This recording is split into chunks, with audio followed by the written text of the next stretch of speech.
IVM. People with good credit score, Cred has some rewards for you. A credit card payment platform, the Cred app basically rewards you for paying your bills on time. If you have a credit score of 750 or above and have a credit card, download the Cred app to make your credit card payment experience rewarding. You will get reminders, statement analysis to know about hidden charges, and even get credit coins every time you pay your bill. You can use these coins to avail jackpots and cashbacks on the app, and even get discounts on their hand-picked curation of electronics, food and beverages, luxury travel, and many more offers. Folks, welcome to Paisa Vaisa, brought to you by Cred, the most rewarding credit card bill payments app. I'm your host Anupam Gupta, B50 on Twitter, and my guest today is Ujjwal Jain, founder and CEO at Wealth Desk. Ujjwal, welcome to Paisa Vaisa. Thank you so much for doing this for our listeners. Quick intro to Wealth Desk, what it does for our listeners who haven't heard of Wealth Desk. All yours. Hey Anupam, thanks for providing me an opportunity to be part of this podcast and bring some perspectives for your listeners on direct stock and ETF investing. And coming to Welldesk, like we founded in 2016, and we are slightly different from any other startups. We've been bootstrapped for the first 4 years of our business. We were focusing on building our core platform and the product market fit. And it's only recently we raised our first pre-Series A funding. As a platform, we have largely been a B2B2C investment technology platforms that actually enables portfolio-based investing on top of direct stocks and ETFs for retail investors. So we create a framework around which on direct stock and ETF portfolio as a platform, we enable that for the retail investor on top of broking. Now, as a platform on the B2B front, we power asset management through SEBI registered investment advisors, enabling them to actually launch and manage direct equities and ETF based portfolios, which we call as wealth baskets, and make this portfolio accessible to retail investors on top of consumer platform of the brokers. So Nice. essentially, we are driving the wealth management on top of broking on top of these wealth baskets. Super. Didn't know that you guys are just 4 years old and that also bootstrapped. So, that's good to know. Okay, so let's start, right? In a recent article for Business World, that you've written, you wrote about how you feel that mutual funds are not the best vehicle for us. Let's start from there using why you think the current environment for retail investors, probably for our listeners, is either broken or is not right. And let's go particularly in mutual funds. Why is that? So I just want to clear one point. So it's not that mutual funds are not the best vehicle for us. I mean, but I think India is at the cusp of like some major transformation push both on the product side where we see mutual funds, which is largely driven from the fact that on the distribution side now consumers can actually access better products and can have better transparency in terms of what they are investing in because of broking opening up. So now if I push this further up into the fund management layer, that is where now the comparison comes to mutual funds. Like why is there any mutual fund, why you need to have an RIA portfolio? We have so many large cap, mid cap, small cap, and bunch of other themes. And now ETFs is also picking up in the passive space, which are also AMC led. Now, so the fundamental question is that, I mean, there are a lot of things where mutual funds are right because they essentially are structured in a way which provides diversification by design, so which is fundamental to actually create long-term wealth in equities. But the larger problem is that because of the fund structures have been over the years and the regulatory landscape over the years on how you classify mutual funds and how funds are structured in terms of managing their expense ratio for the larger retail community and the kind of portfolios they could create, like the schemes they could create, there's a lot of restrictions around what they can do, what they cannot do. There is a very strong opportunity at hand for RIAs to actually fill that gap. It's like an augmentation of mutual fund industry. It's not like completely replacing the mutual fund industry, where what we say is that if you are on broking platform and you want to do direct stock investing and ETF investing, you actually tend to actually experiment more versus your mutual fund investment, where your behavioral mind is more serious versus your direct stock, because there you end up doing some adventures in high exposure into concentrated stocks, or may invest in ETFs in a very wrong way and things like that. But with RIA coming into picture, what happens is that just like how mutual funds have institutionally created a very strong wealth management ecosystem for the larger retail community. Using RIA as a vehicle, Wealthdesk now enables that these RIAs can create far superior managed direct stock and ETF portfolio for the retail investors, which essentially could serve their both long-term investment needs as well as short-term investment needs. Now, when it comes to long-term, you can have a balanced ETF asset allocated portfolio comprising of stock, gold. I wanted to, we'll get to how Wealthdesk actually solves all these problems. I mean, the Sure. entire second half is dedicated towards this. What I would want is for you to explain the problem, or like you call the use case, for our listeners. We'll have the discussion on what exactly Wealthdesk does to solve the problem that mutual funds create for people, right? So if you're done with the mutual funds part, I actually now want to get into, active investments. If we can move on to that. We spoke about mutual funds, which is pretty much active. Now, if I was to take an inference or a conclusion from what you're saying, there are problems in passive investment, ETFs also. Even that's not ideal for us. So we've covered active and why there's a problem there. Could you explain to us ETFs? What's wrong there? So actually, there's no problem per se with either active. So mutual funds are active. That does not mean they underperform the benchmark. It's not the active nature of the mutual fund that they underperform. It could be because the sheer size. Because, for example, in large cap, now you can't do too much of active fund management now. Largely, if you follow benchmark or a Nifty 50, you are better off versus investing in a large cap mutual fund. But you go deeper into mid cap, small cap, the active fund management still add value, add alpha at the mutual fund level. But there, the sheer size of money coming into the space actually at time become detrimental to performance for the fund manager. So which eventually boils down to retail investors underperformance. Now coming to the passive side, now ETFs are great vehicle to actually solve at least the Nifty top 50 500 universe problem, where if you invest in a more passively managed benchmark backed portfolio, you are better off, you at a very low cost at 10-20 bips, and you are good.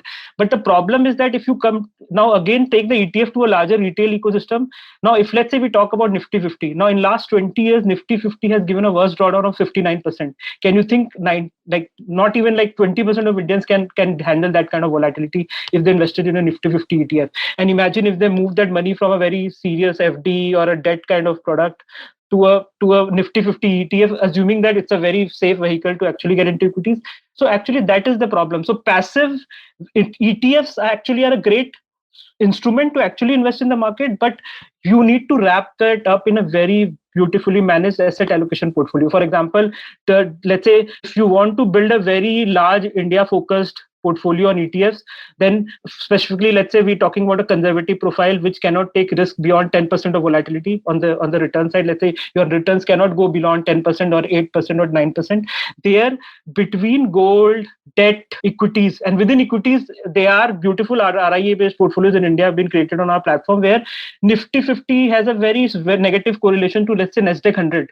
So if you add Nasdaq 100 to a Nasdaq 100 ETF with a Nifty 50 ETF along with gold and debt, you create a very well diversified ETF based wealth baskets at a worst drawdown of 7-8%. So these ETF vehicles are great, but for a larger retail community, the asset allocation is something which need to be bring at a very mass retail level, which wealth baskets do it beautifully at a very low cost model, where RIAs comes very handy. They create and make that available at the retail investor level. Okay, so if I've understood you right, the problem is not in mutual funds or in ETFs. The problem is in the investor.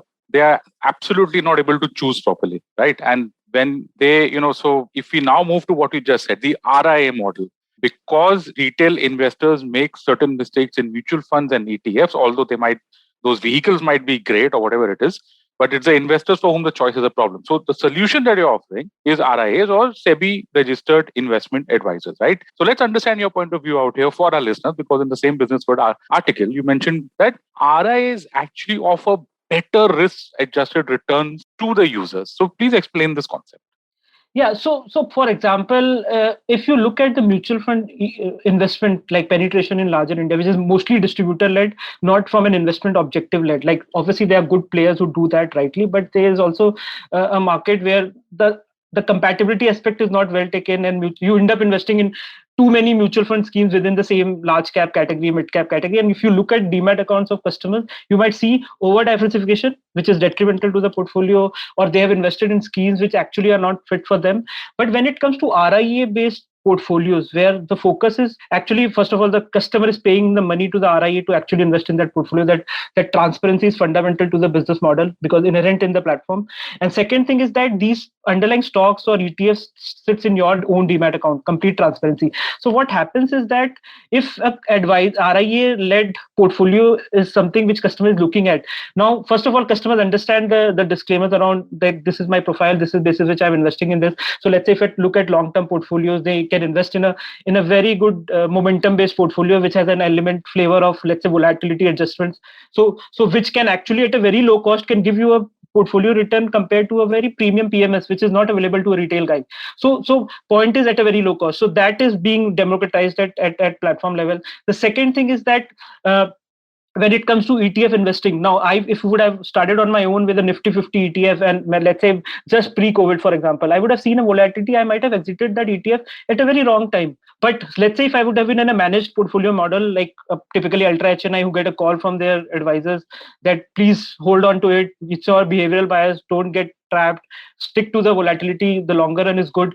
These in retail customers don't get that kind of high-handed relationship. But purely on a platform framework level, if RIA can manage a portfolio and create that ecosystem for the retail investor, his investment life cycles in these ETFs, asset allocated between different gold, debt, and all, and intelligently weighted, and made that available in their demat account. And when they are rebalanced or they in any panic, they get the right information content to actually stay with the curve and don't get trapped to their behavioral biases. This actually eventually gives into a very optimal risk adjusted return. And also at the portfolio level, for example, if you invest in 2-3 mid cap mutual funds, a lot of customers think that they have diversified really well. But honestly, if you see, the concentrated exposures are to specific bunch of stocks. Like if you look at large cap mutual funds like HDFC Bank and maybe Reliance or ITC would cover like 20, 30, 40% of the portfolio. Like hypothetically speaking, I might be wrong factually. But when it comes to portfolio based investing on direct stock and ETF through RIAs, your diversification is actually seamlessly available on the platform because all your stock sits in your demat account. So you see your real exposures across RIA portfolios and your specific nuanced investment needs. Like for example, I today want to invest in an MNC pack which has a momentum trend, for example. Now I don't know which are the right MNC stocks, because technically you can say Vedanta is an MNC because it's a foreign subsidiary, but from a business standpoint it might not be. But the RIA who's creating that MNC pack with a flavor of momentum and ensuring volatility, he will give you a better risk adjusted pack to invest in that theme. And what happens is that these are managed, so you don't make any, your behavioral mistakes are mitigated by design, and eventually you have a better risk adjusted return. And diversification bit is very well taken care of. Okay, so before we end this first part of our episode, I just want to ask one thing, because you mentioned how distribution is, probably an issue out here, the way that mutual funds are distributed, and people are not able to make the right choice. Okay, and at Paisa for the last 4 years, we've interviewed a whole range of people. Some of them are online platforms that help you choose mutual funds. Some of them do all kinds of different things. The conversations also that I've had with people on social media, the fact that today there is this entire body of knowledge for everyone to access, okay, whether it is Quora, whether it is YouTube, whether it is blogs, Twitter, whatever it is. There is enough information now for me as a retail investor to make a choice. So I want to understand the distribution issue with you, because if I am going to one of these platforms that sell mutual funds to me, I signed up because they were doing the decision making for me. So how can that be a problem? I mean, if you're saying that the problem lies in the choice of mutual funds or ETFs or whatever, could be stocks, whatever it is, then these platforms are offering certain value to me. I'm hoping, like if I choose 10 different mid caps, somebody, some behavioral thing there would say, listen, you shouldn't do that. So what exactly, is that also a problem, do you think, or what's happening out here? No, that's a great thing. See, one thing is actually the fact that even brokers today are creating nudges actually if you invest in an illiquid stock, which is a great thing, like technically detrimental to their business model, but they are doing it. Similarly, on the mutual funds, I think there are a lot of digital only platforms which are trying to, first of all, giving you direct mutual fund, which means there is no vested interest.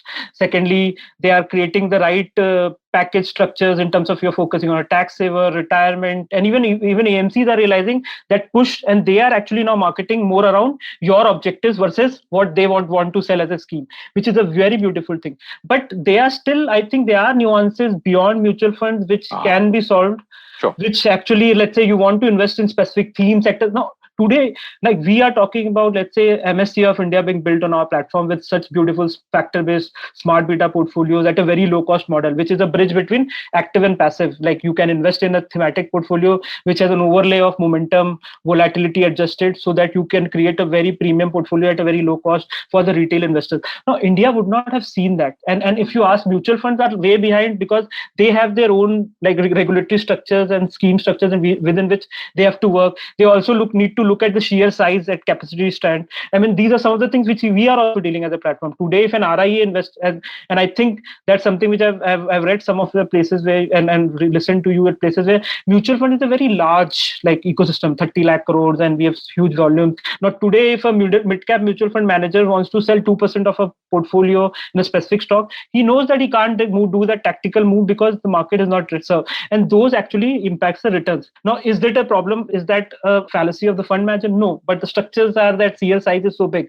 Now, sure. RIS actually mitigates that by distributing the retail money at different pockets, different investment strategies, and eventually push the larger ecosystem to create better products and serve the investment needs of the retail customers. So I think both complement really well. Like today, if you ask me tax-saver mutual fund, I still go with tax-saver mutual fund. But we know factually, we just saw the report that they have underperformed. 64% have underperformed the benchmark. But generally, if I would have invested in an FD, would have underperformed. I would have been a lesser, given me lesser return. But I still stick to a tax-saver because I think in the 3-year equities will give me better return, but there still is an opportunity cost. So I think we need to talk about asset allocation. We need to talk about opportunity cost. We need to talk about the expense ratio, and we need to see if at the end customer level I can create a more nuanced investment portfolios and can serve their wealth creation needs. Is there a market opportunity out there for the retail investors to get these portfolios? I think we're trying to solve that problem. And we're going to go exactly into that. No, go on. Sorry, please complete. And a lot of these feedbacks will go into the AMC scheme where we'll see better ETFs coming so that better wealth baskets can be created. So that feedback loop has started. Excellent. And we're going to go exactly into the product that Ujjwal has got, which offers the nuanced returns or the nuanced experience that he's talking about. So don't go anywhere, folks. We'll be right back to Wealth Desk Special. Ujjwal Jain, founder and CEO at Wealth Desk. On the other side of this break, we are going to talk about exactly how Wealth Desk solves the problem that we spoke about in this first half. Stay tuned and we'll be right back after this great convenience break. Hello, everybody. Welcome to another great week on the IVM Podcast Network. If you are not following us on social media, please do. We're IVM Podcast on Twitter, Facebook, and Instagram. We'd like to thank the sponsors on the network this week. Thank you so much to Cred, CED, and Global Victoria. Without you guys, this would not be possible. So, on the note, Maruk Inayat gives us an overview of the potential Twitter ban in India. On this round is on me. Gauri Devi Dayal was joined by actor-producer Purna Jagannathan to talk about her career in Bollywood, Hollywood, and theatre. She talks about the upcoming season of the show Never Have I Ever. On Cyrus Says, we had legendary musician Usha Uttup. She took us through her journey and shared her experiences as the unconventional musician. In the second installment of the Father's Day special on Akla Station Adulthood, Ayushi has a candid conversation with her father, Siddharth Amin. On the Global Victoria Tech Talks podcast, we showcase some compelling new tech stories coming out of Melbourne. Whether it's from the buzzing gaming industry or the robust edtech sector, Victoria is increasingly becoming a hub of emerging technology. And we talk to some thought leaders and industry legends about the same. Catch all the action from the World Test Championship on the Edges and Sledges podcast. For our Hindi listeners, we have Khel Niti, which goes live on YouTube every morning. And with that, let's get you back to your show. And welcome back to the special episode, the Wealth Desk Special with Ujjwal Jain, founder and CEO at Wealth Desk. In the first part of this episode, we spoke about how there are certain issues in mutual funds, ETFs, and other stuff that might not be ideal for the retail investor. That's people like me, people like you who are listening into this episode. Okay, Ujjwal, so now let's understand Wealth Desk better. Okay, if I have understood what you offer customized themes. So in that sense, you're making the decision for the user. So my first question to you is, how do you explain the themes to your user? In the sense that if I sign on to Wealth Desk, how do I know maybe that an MNC theme is better than a PSU? Let's go into exactly what your product offers now. So the couple of things where I want to bring is that Wealth Desk as a platform is the enabler. So we have the RIAs on one side who actually manufacture this portfolio. So they hold the relevant licenses to use Welders business platform to create these portfolios, these different themes, investment objectives, and bunch of investment strategies. And on the consumer side, these portfolios are available on the broking channel. Now to your question, where how do Welders actually solve that purpose? If I want to invest MNC versus PSU, now the thing is, as a platform, let's say if you are on a broker platform, generally brokers who position our wealth baskets advisory led portfolios on top to retail investors, generally they enable their customers now to actually see where their investment objectives are, where their risk return profiles are, what their objectives are with their direct stock and ETF portfolio, which has actually one of the good things that has happened started now, versus let's say you end up buying some penny stock, you are actually putting money in some right portfolios. So that thing has happened. Second thing is to your larger question, which is MNC versus PSU. So the focus is that if you look at the stock investing journey of a customer, now they generally get attracted to themes, market movements, sectoral moves, some tactical ideas coming in and general trends coming in. So they eventually start to find the right stock. So what happens is that if the RIAs know how the tactical money needs to move in the equity space, okay, so what they do, they create these right themes. So today, let's say post budget, there's a large hot money that's gonna go in PSU theme, and then there's a good tactical alpha creation there possible. So that PSU wealth basket is there for the end customer to actually achieve that with wealth creation objectives. But moment they see that there's a large trend in MNC, for example, a 3-year, 4-year multi-growth story is there in MNC. So MNC theme is there. So it is not about whether it is MNC versus PSU, but it is about when to invest in what themes and sectors for your tactical portfolio. And these some of the things actually is very beautifully done if in at a platform level, where the entire value chain from RIA to the end customers is streamlined, they execute, they rebalance whenever there's a change. These things create real wealth on direct stock platforms, which is not easy. Because if you see a lot of demat accounts I have seen in the past, like people have invested in, let's say, one large cap 50% of their savings in their life, and they have taken that adventure ride without understanding the tail risk. All that is actually gradually diminishing. Sure. But so just to understand that, it's a broker who understands my risk return and then offers me the wealth basket in response to my needs, right? So he's the one who's actually going to be interacting with me to understand what I want and offer a good wealth basket in response to that need. Did I understand that right? No. So brokers enable the transactional pipeline, like typically anybody like Zerodha or a Motilal would do, but risk profile is inherent to the platform experience. So when you come as a customer on a broker platform, you do your own risk profiling and you are suggested based on your risk profile, and then you take a call. Now, one engagement model that RIE enables on the same pipeline is that they can actually, basis your risk profile, they can provide you the right investment objectives or asset allocation in for your larger equities investment, and then you gradually tend to execute those things. Because as an advisor, you can't do execution in the client account. Finally, client has to do all of that. So at the end of the day, client is at the epicenter of executing all of these things. Great. Okay. So now let's get to that piece, right? Yes. Explain, if you could just help me understand how the RIAs give my investments much, much, much better attention, better transparency, and therefore I'm hoping to deliver good returns. Okay. For example, do they interact with me or explain to me, okay, we are going to buy or sell this? Like if I see that an RIA on Welders has got a certain theme, let's say that we believe that the RIA believes, and probably even I believe, that India is going to do phenomenally well in the next 10 years. And I want to build or he's building a portfolio for me. So how will he interact with me, or how will he cover that gap that I don't get in a mutual fund? So because you mentioned a lot of times that it is transparent, there are extremely high disclosures, the stocks sit in my demat account. So just walk us through all of this. Yeah, so let's name your theme, like Make in India. There's a theme on our platform, and it's a multi-year growth theme. So point is, so for example, so one of the things that is a hallmark of digital platforms is that it leaves a trail of everything that you do. So for example, right from your first investment in that wealth basket, which is given by the RIA on one of the broker platforms, you subscribe to that, executing your risk profile and end user agreements and paying the fee. Now, first of all, you're paying the fee, so you are judgmental from the very first day that you have to perform, you have to deliver, because there's no implicit cost here.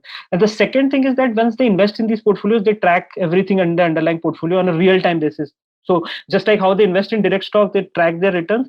In the same way, on the broker platform on these portfolios, they track their return on a real-time basis. So transparency is real time.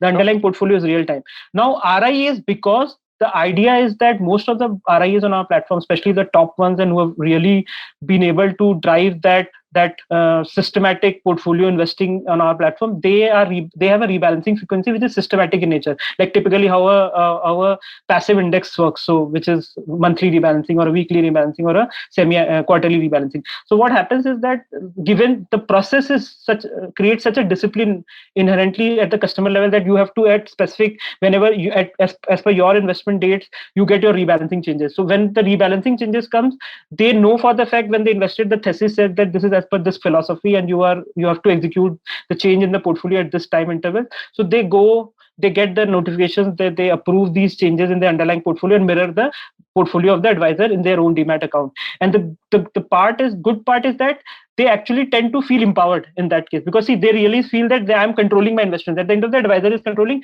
but at the same time, and it's a very important behavioral bias which we need to mitigate, because see, most of us believe that we are very smart, but actually we are not. We have a day job to do. Let somebody else manage your money. If it is at a low cost, this is the beauty of the business model. So where the RIs do that, and they enable that customer, that investor, that you are rebalancing your portfolio, you are executing, and it goes in your demat account, and everything, the entire buy sell changes are in your demat account, so you track your portfolio. And the comparison part, where we are trying to create a lot of standards, like first standards in terms of like making it globally acceptable also, is like how we compare to benchmarks, total return indexing, where your dividends are incorporated along with the comparable benchmark. And the idea is that bring more customized benchmarks. See, one of the places where actually we lack as a country versus, let's say, developed countries, is the fact our benchmark ecosystem is not that sophisticated. So today, if you create a portfolio and you benchmark it to something random, not technically you are not doing apple to apple comparison. So I cannot say whether you have really given me genuine returns or not. So that market opportunity, then this is that systematic improvement also we are trying to do. So what we are now pushing to our RI is that I need to ensure this is the only benchmark that against which I will compare your portfolio, so that my customer knows that they are investing in the right portfolio. So these things are beautiful things. I mean, that actually pushes the ecosystem. Okay, so last couple of questions as we wrap up this episode. So could you just walk us through the RIA on the how do you sign up RIAs on your platform, or is your platform open to pretty much all the RIAs in India, or do you screen them? How will I, as someone who doesn't know anything, how to judge one RIA versus the other? How does that help me? So from an RIA point of view, we have a very, very stringent like criteria to onboard specific RIA. So initially when we launched the platform to the brokers first, like way back when the advisory distribution related regulations were not very streamlined, which has happened in last 6-8 months. Before that, so when it opened it to the brokers who have their own research arms, they created their own wealth baskets and opened it to retail investors. Gradually what happened, broker wanted to stick to distribution, and they told us that we want to have your RIAs distribute to our customers. So when we got RIAs onto our platform, so one of the things where we were very clear is that we don't want to create an overcrowded portfolio ecosystem and just to be like a Me Too to mutual fund industry, like where there are a bunch of good schemes, good fund managers doing great stuff. We are not going to actually say that this RIA will actually perform better than this, let's say, large cap fund manager or a market cap fund manager. So we actually started scouting for RIAs or incubating RIAs who actually drive the larger ecosystem. For example, Quantech Capital, OpenQ, like they focus only on smart beta or factor based portfolios. Then so we now coming to their like vetting whether they can be retail ready at a large market level. So we have followed a lot of qualitative, quantitative metrics, how they back their data for research, whether they have look ahead bias or not, survivorship bias or not, comparison to benchmarks, and then capacity strength, whether they can handle 5 crore, 1,000 crores, let's say the market demands increases. Lot of things goes in our due diligence process when we onboard an RIA for large retail customers. Now, apart from that, we have a model where an RIA comes on our platform, they launch their portfolios, and we open a consumer microsite for their customers so that they can enable their retail customer base to actually start investing in their portfolios through any of the online brokers on the platform. For example, Zerodha, Upstocks of the world are there on our platform where you can transact through them anytime through the RIA's consumer platform. But when it comes to larger India, the the screening criteria that we follow is as good as like how would an AMC would look at when they launch a scheme. Now that's the level where we go into. There are a lot of nitty-gritties that go into it, because see, from a background point of view, though I'm a computer science guy with a CFA background, I really believe in that idea that obviously in the shorter term we might not be 100% like global standard in terms of how we create the right performance benchmarks, investment benchmarks from an end customer point of view, but gradually we want to push the curve, and there we focus a lot of that with our RIS, and it's a very stringent process. Okay, so last question, just in the interest of transparency and disclosures, if you could help our listeners understand the costs involved out here, right? Because mutual funds have certain costs, ETF have certain costs. Given that your model is B to B to C, could you just tell our listeners each and every cost on a process basis, like possibly what is the sign up, if there is any sign up cost? Is there a recurring cost? Is there a transaction cost? Is there a demat cost?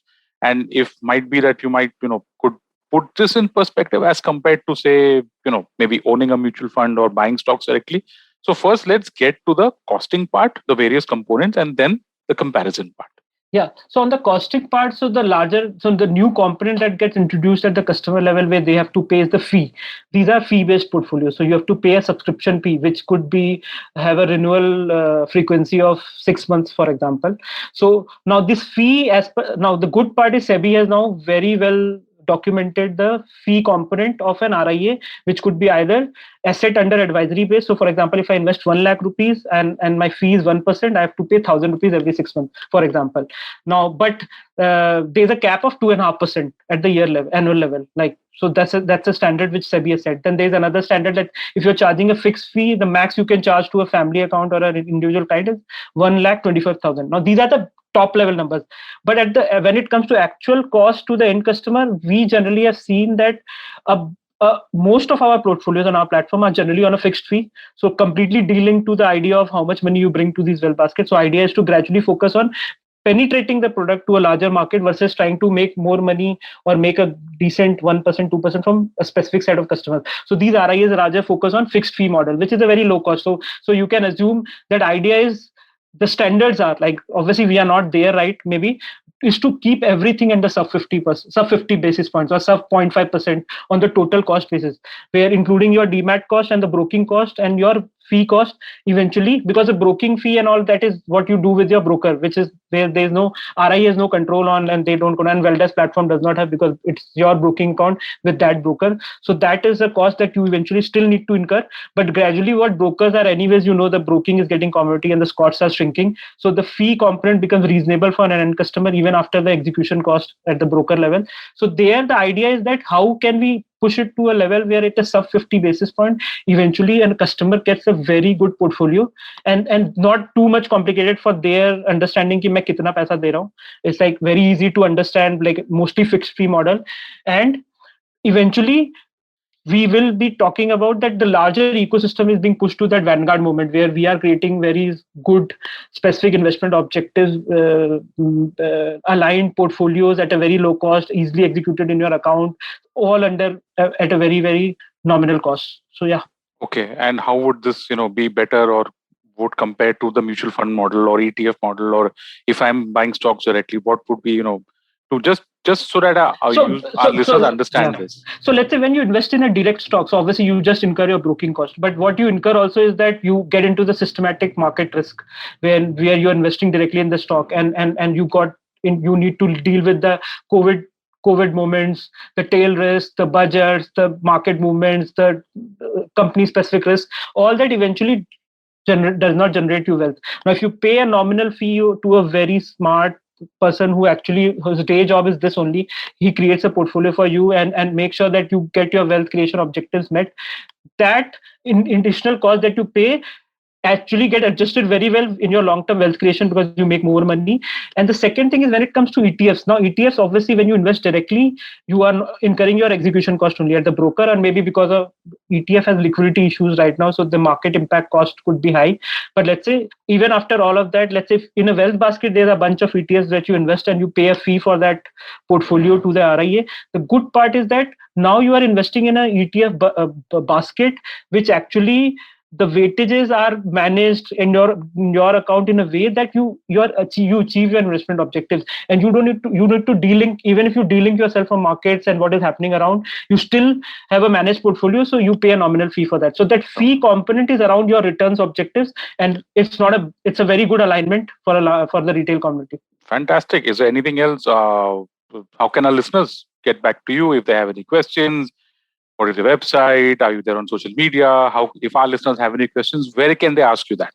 So we are always open through our Wealthdesk.in website, which is we and any of the broker platforms where our platform is onboarded. So we constantly engage in queries for our RIAs, for our broker teams as well as their customers. And at the individual level, I am always reachable. I'm more active on LinkedIn versus Twitter, but I am available at Jan Ujjwal. It's my Twitter handle, and also available on LinkedIn. And I always connect, even if somebody messages me through. Fantastic, LinkedIn. Folks. A very dedicated and committed founder. I love that. Just love that. So that is a wrap on this episode of Paisa Vaisa. My guest, Ujjwal Jain, founder and CEO at Wealthdesk. Ujjwal, thank you so much for doing this for our listeners. Thank you, Anupam. It's my pleasure to be actually part of your show, actually. Thank you. Thank you. Yeah. Very kind of you. And listeners, if you like this podcast, don't forget to check out other interesting podcasts on the IVM network. You can listen to us on the IVM Podcast app or ivmpodcast.com. You can also follow us on our social media. We are IVM Podcast on Twitter and Instagram. And if you want to reach out to me, I'm your host, Anupam Gupta, B50 on Twitter. And thank you so much for listening to Paisa Vaisa. Brought to you by Cred, the most rewarding credit card bill payments app. No material on the show should be considered as financial advice. The material on the show is for informational purposes only. Please consult a financial advisor before taking any investment decision. Namaskar, dear friends. My name is Ashish Vidyarthi. Life, as you know, is a journey. And you and I, travelers, how can we celebrate this travel? I have a podcast for you, Begin the Journey. I share stories and moments from my life. Do tune in every Monday and Thursday to listen to my podcast on the IVM Podcast website, app, or wherever you get your podcast from. Cheers. If you love cricket, listen up. The Edges and Sledges Cricket Podcast is here for you. Hosted by DJ, Varun, and me, Ashwin, we bring a fun, fresh fan's point of view to talking all things cricket. Sometimes it's just the three of us, sometimes we have guests, including current and former international cricketers. For new episodes every week, check out the Edges and Sledges Cricket Podcast on the IVM app, website, or wherever you get your podcasts.